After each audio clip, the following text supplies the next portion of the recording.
Hi, everybody. Welcome to the Virtue Signal. I'm Bill Whittle. This is my co-host, Alfonso Rachel, and this is where we talk a little bit about philosophy and morality underneath the politics of the day. And Zoe, I just finished Moving Back to America segment on the overwhelming happiness I felt watching the American women's soccer team lose the match 3-0 to Sweden in the first round at the Olympics. So I thought it'd be fun for us to talk about patriotism. Okay. Dinesh D'Souza was also happy that the American soccer team lost. For those of you who are not familiar with it, the American soccer team is led by Megan Rapinoe and is filled with the most woke of the woke people. They love to trash the flag, trash the country. Took a knee during the Olympics playing of the national anthem. They didn't wear USA. They wore Black Lives Matter, those kind of folks. So they've been making a lot of noise and they lost. But what I wanted to talk to you about today, Zoe, was that I felt good that they lost. And Dinesh D'Souza put it probably the best. He said he was happy too. He said, it's not that I'm anti-American, it's that I'm anti-American. And so why is it, do you think, that somebody who loves their country as much as me and 100 million other Americans, and you too probably, feel so good about watching America lose a game in the Olympics?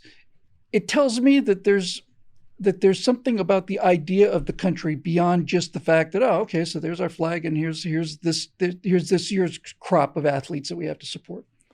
Well, you're right, man. It's not that we feel good about America losing, and it's not like I want to gloat or anything like that or rejoice in somebody's. I do, but bear with. But you're a better man than I am. Bear with me, man. Here's the thing: we're happy that. To put it mildly, we're happy that they lost. It's like, no, you lost. America didn't lose. Y'all don't even represent America. I don't even know why you guys even wasted your time doing this. You could have gone someplace else. But funny how you got there from America. America was your springboard to go ahead and do what it is that you're doing. But we're paying the bill too, by the way. Right, exactly. Yeah. It kind of reminds me of I don't know. It's kind of like off subject, but it reminds me of like when I was in marching band and we would get out there, man, and I'm playing my guts out, right? And, we wouldn't even place. And they're like, everybody's all sad because, they lost, the band lost. And like, the band lost. I didn't. I got out there. It's a handy thing to keep in mind. Exactly, man. I was out there winning, but, not to be conceited or anything like that, but I was trying to cut it up. But, it's that kind of thing. We're not rejoicing in America's loss. I mean, it's sad, though, that these people are representing us, are supposed to represent us. Like, no, you representing yourself.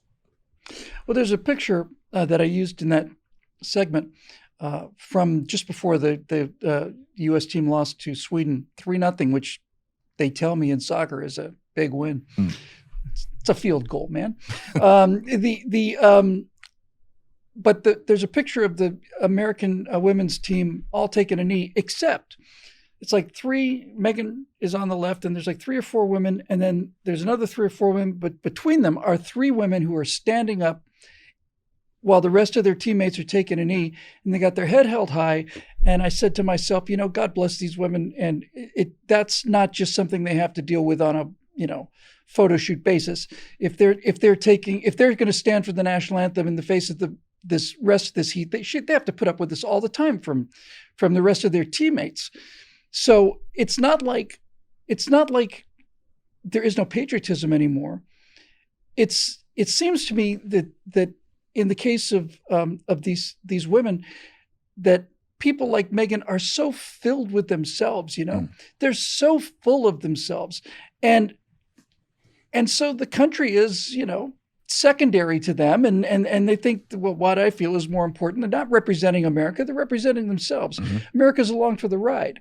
And this is not only unpatriotic, it's also un-American to the degree that we have as a culture, I think, a marvelous, remarkably good ideal that our heroes should be humble, that we expect real heroes to not thump their chest and talk about what amazing heroes they are, I mean, the charm of Superman, right, is that he's got his glasses and he's looking at he's not like, I just saved another train full of civilians, somebody bring me the head of a pig. You don't we don't, as a culture, go for that. There are some cultures that really do like their heroes to be, vainglorious and arrogant, and it's not for us. And so, in another sense, they're being unpatriotic, not just because of their disrespect for the flag, but because of their attitude is disrespecting this American idea of, and it's not unique to America, but this American ideal anyway of a hero being somebody who represents society or something greater, and is humbled by their opportunity to become a hero, and is not filled with themselves so much that they have to, glorify it. Sure, man. And as far as like the women's team go, they lost when they emboldened men to appropriate their gender. It's like despite this strength of feminism, y'all are gonna allow men to come in and dominate you in the things that you're doing. And of course, you have these men out there being dominated from the inside by a female influence. It's bad all around, but it is. It comes down to, that's why I keep saying pride. Pride is poison. Pride in the hands of anybody, it's gonna go sour. If they had the humility, they don't have the humility, and they don't have the gratitude. Do you see That's gratitude? the word. Right? Do you see any gratitude in what they're doing? No. I mean, sure, they may give the lip service of thanking, my supporters and stuff like that. No, people who supported you in your pride. They didn't support you in your talents. They didn't support you in your efforts or anything. They didn't support you in your representation of this country. They supported you in your pride. And you're showing some sort of false gratitude as far as that goes. I mean, even in our heroes, like take maybe, or our comic book heroes or mythological heroes like Thor. Thor is arrogant, and he's got a lot of hubris and stuff like that. But when you read the narratives of him, like especially like I guess in the comic book genre, he comes to this humbling experience. Right, and that's right. And when he's humbled, then he can do the real hero stuff.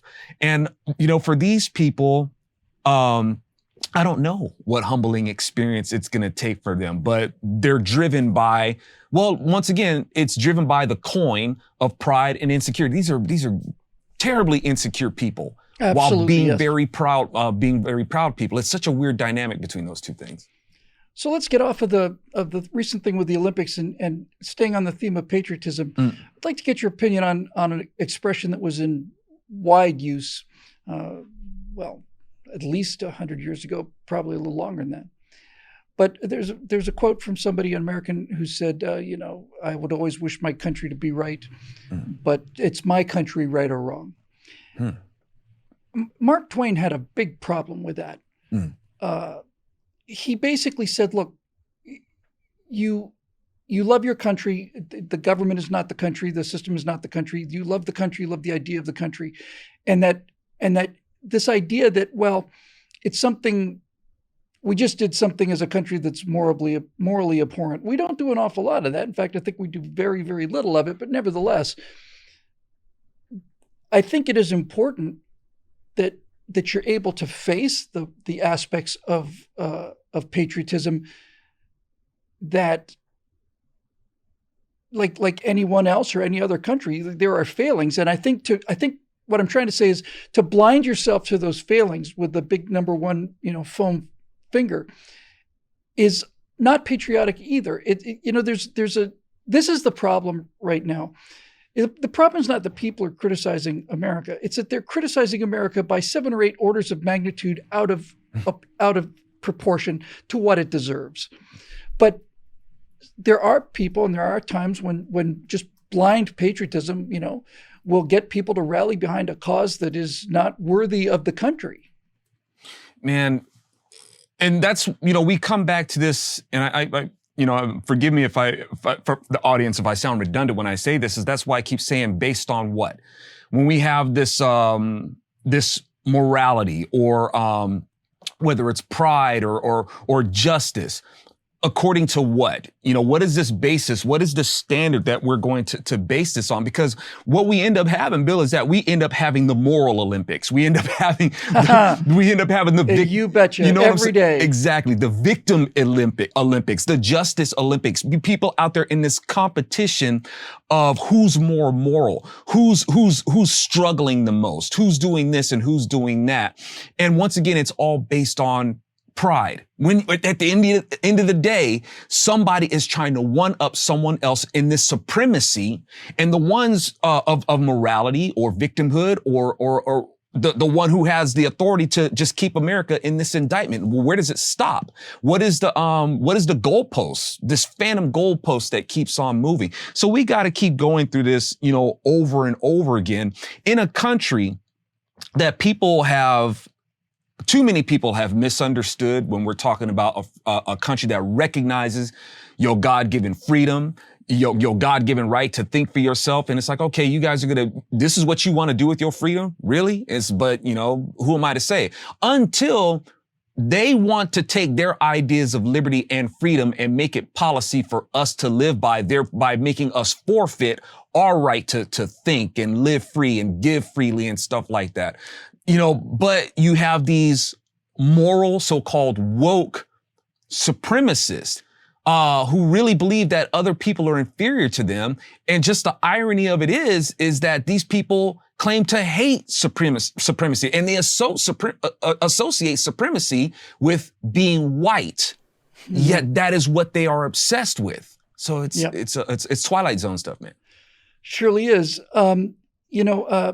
Mark Twain, I'm just to say I'm a fan, I just feel like he's a friend of mine, wrote, I think it was called The War Prayer, but it was probably the most damning indictment of the idea of patriotism, or at least war for the sake of your country, that I've ever read.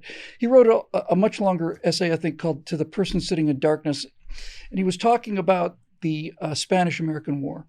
So whether it was ginned up or not with the Maine and all the yellow journalism, initially, the Spanish-American War was fought, at least ostensibly, to kick the Spanish out of Cuba and have Cuba be free. So we sail around the world and we sink the Spanish fleet in Manila Bay in the Philippines. And then we decide, hey, these Philippines look kind of nice. I think maybe we'll just take them. Now, Twain said that up until that time, America had been playing by an entirely different rule book. And that the game America was playing was untouchable. It was just so untouchably noble and pure. And he basically said, now we're going to start acting like a European power. Now we're going to come in and colonize and do all these things.